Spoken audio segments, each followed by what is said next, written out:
A reading from the book of Jeremiah. Then they said, "Come, let us make plots against Jeremiah. For instruction shall not perish from the priest, nor counsel from the wise, nor the word from the prophet. Come, let us make charges against him, and let us not heed any of his words.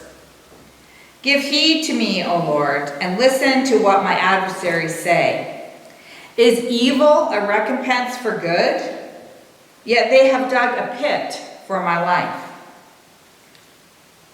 Remember how I stood before you to speak good for them, to turn away your wrath from them?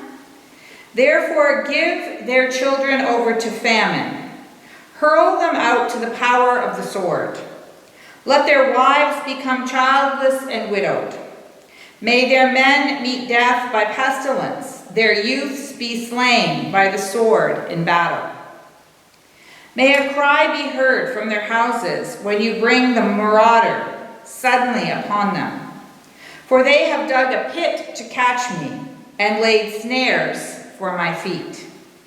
Yet you, O Lord, know all their plotting to kill me. Do not forgive their iniquity. Do not blot out their sin from your sight. Let them be tripped up before you. Deal with them with your anger.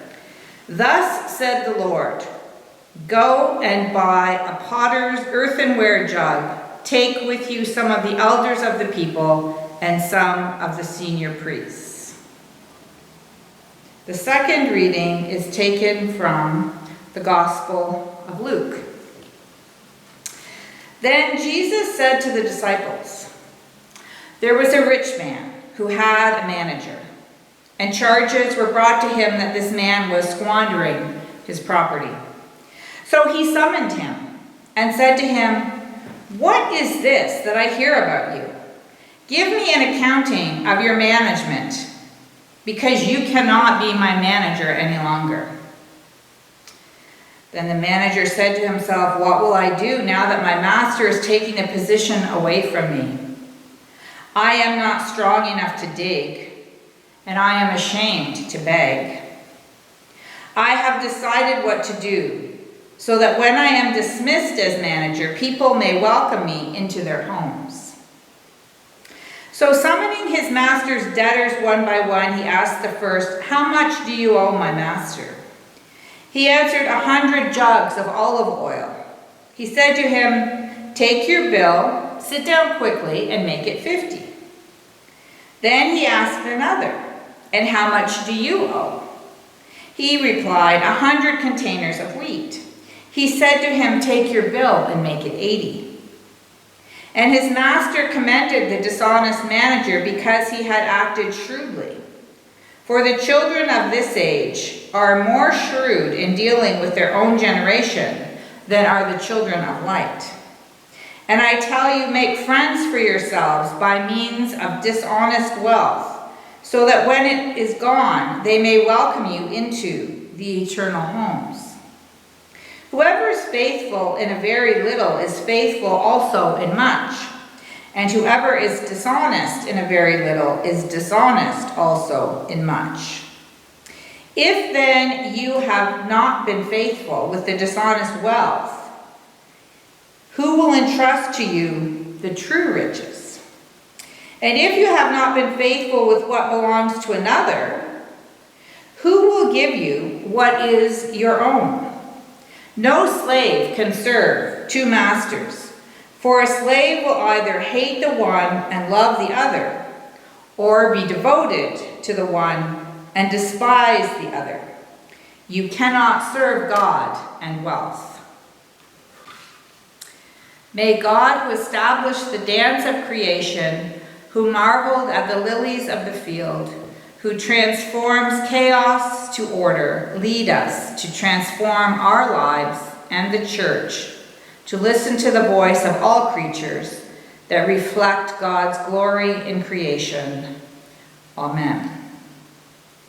Seeing with new eyes. Let us suppose for a moment that God is the wealthy landowner in the story today. Jesus is telling a story about us, not some quaint story to hold in our hearts, but a story that confronts us and challenges us. God is indeed a wealthy landowner, having created order out of chaos, the heavens and the earth, and all that dwells therein.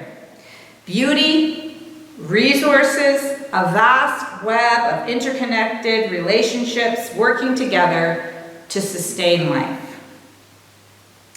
In the book of the Wisdom of Solomon, we read, "All that we are and all that we say are in God's hands.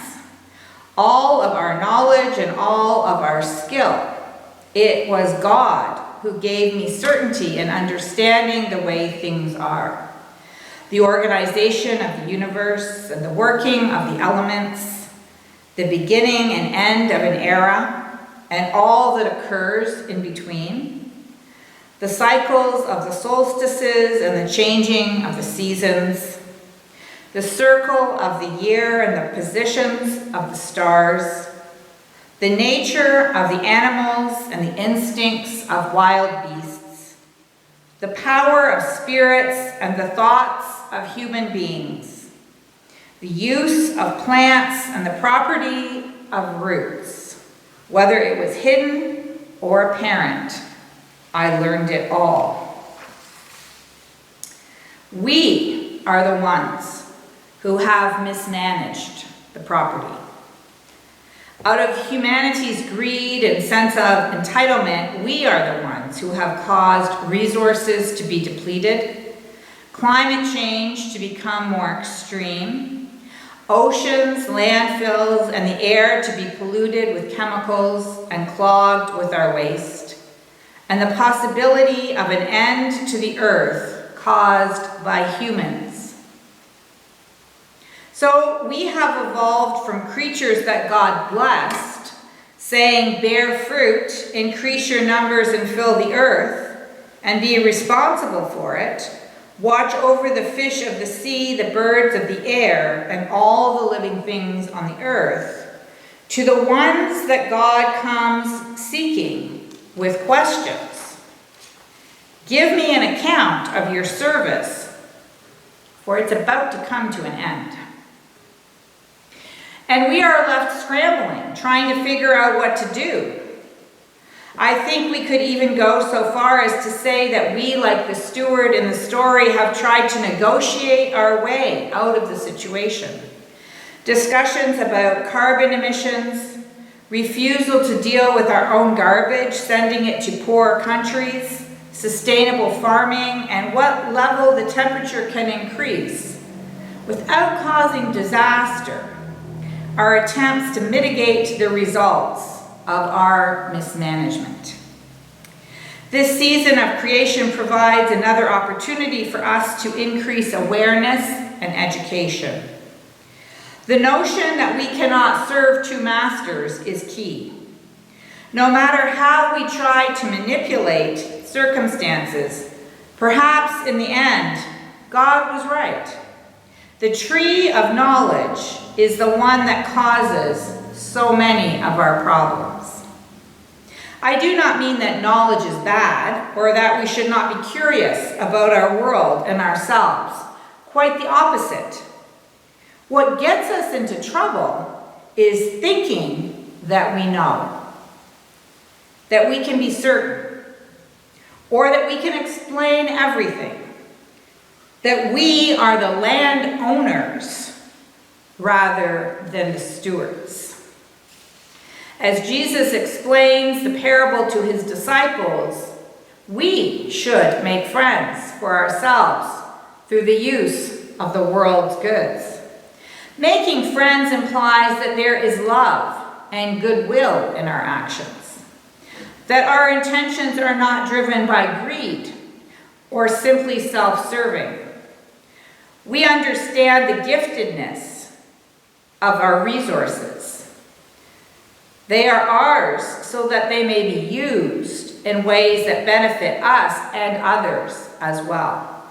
We are partners with other forms of life in order to sustain life for all.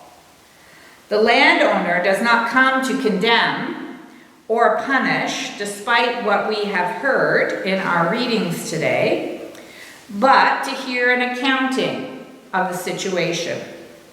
How did we get here? Or how did you get here? God might ask us. What was your thinking? Have you thought about this or about that? What is the logical consequence of the present course of action? Can you be trusted to sort things out? What do we value? Mystery, grace, hope, love? How do we shift away from thinking that human creatures are the crown of God's creation and recognize the unique role we have as caretakers, friends of God's magnificent cosmos? It is God, this thrumming energy that lays at the heart of our world, which we are called to serve. It is God who whispers in our ears and in our hearts. If we can hear that whisper, we will make better choices and choose priorities that align with God's.